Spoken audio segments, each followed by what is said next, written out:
I think the loss of relationships is a distinctly cross-class feature of Western culture.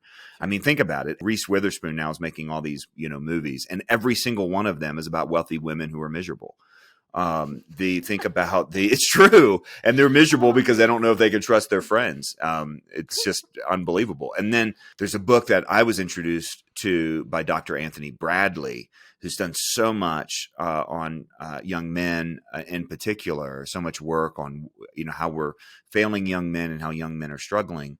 And it's a book called The Price of Privilege. And, you want to talk about the riskiest place to move your kids when it comes to risky sexual behavior, risk of drug experimentation and drug abuse, mental health issues, suicidal ideation. And it's the suburbs. It's not the inner city.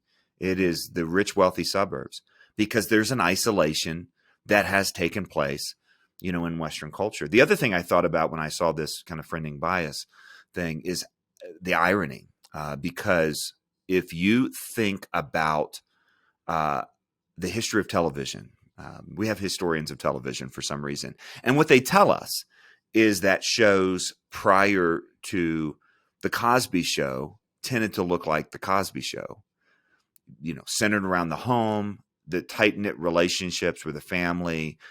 Parents were strong. Even if dad was a little goofy, he still kind of pointed people in the right direction. Problems happen and they're resolved. That's the sort of narrative that, if you go to even the Brady Bunch, which was a blended family, it's still a family, or Andy Griffith Show, or if you go, not that all of them were like that, but Family Ties, Family Matters, there were 75, sitcoms with the word family in it. Jump to the next decades. That's the, prior to the 80s and earlier. You jump to the 90s, and every show moves from being centered around the family to being centered around friends. Including Friends, where, we got each other's back and all that. And it's like this era where we, celebrated this shift to a new social arrangement.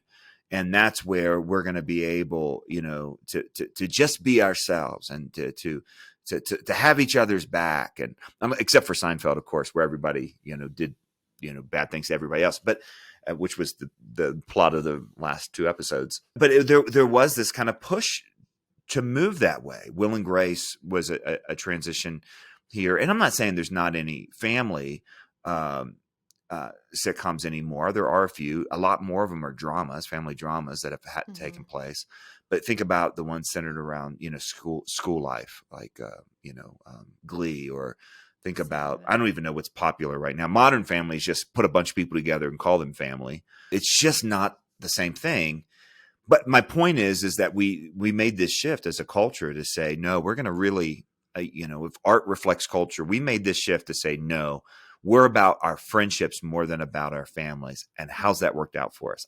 That's the thing that I thought of when I saw this study, is I just thought, what an ironic sort of thing that we decided that we could replace something that was put into the universe like gravity, and that is the family, as the core building block of society, as the fundamental place where we become ourselves and we understand who we are. We're given and are able to access our identity. Our identity is in a very real sense, if you to start with family, is given to you. It's bequeathed. It's, you inherit this identity, or so many aspects of it.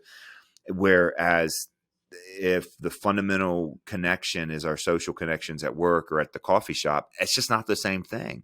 Yeah. And obviously it's not the same thing because it's not sustainable.